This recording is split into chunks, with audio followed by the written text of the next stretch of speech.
นองមួយឆ្នាំឃុំសង្កាត់ទទួលបានកញ្ចប់ថវិកាប្រហែល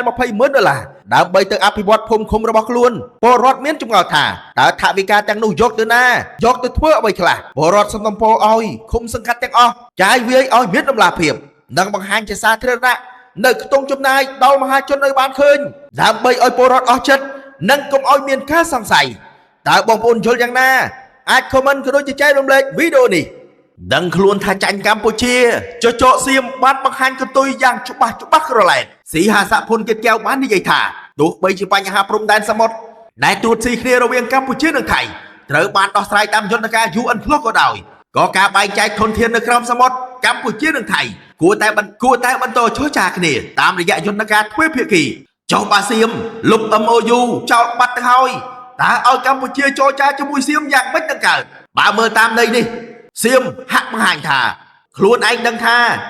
ការយកបញ្ហានេះទៅតតាំងក្នុងវេទិកា UN Plus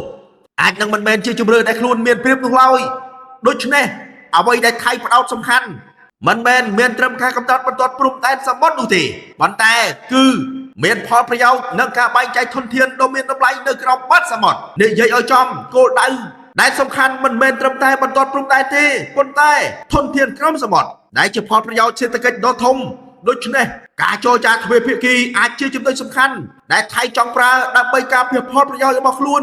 លើធនធានក្រោមសមុទ្រទាំងនោះគួរបញ្ជាក់ឡើងវិញថាកម្ពុជាហើយនិងថៃបានសម្រេចជ្រើសរើសយកលោកស្រីកាទ្រីណាកូពើជាជនជាតិអូស្ត្រាលីត្រូវបានតែងតាំងជាប្រធានគណៈកម្មាធិការសម្របសម្រួលក្រោម UN Plus សម្រាប់កម្ពុជាថៃការតែងតាំងនេះបានបំពេញនីតិវិធីចាំបាច់សម្រាប់បង្កើតគណៈកម្មាធិការផ្សះផ្សានិងបានដាក់ចេញនៅមូលដ្ឋានគ្រឹះរឹងមាំសម្រាប់ឲ្យគណៈកម្មាធិការនេះចាប់ផ្ដើមបំពេញតួនាទីនិងដំណើរការងាររបស់ខ្លួនកម្ពុជានៅតែបន្តបដិញ្ញាចិត្តយ៉ាងពេញទំហឹងចំពោះការដោះស្រាយបញ្ហាព្រំដែនសមុទ្រដោយសន្តិវិធីតាមច្បាប់អន្តរជាតិព្រមទាំងគ្រប់គ្រងយ៉ាងមុតមមចំពោះដំណើរការផ្សះផ្សាដោយបង្ខំក្រោមអនុសញ្ញាអង្គការសហប្រជាជាតិស្ដីពីច្បាប់សមុទ្រ UN Plus តើបងប្អូនយល់យ៉ាងណាអាចខមមិនក៏ដូចជាចែករំលែកវីដេអូនេះ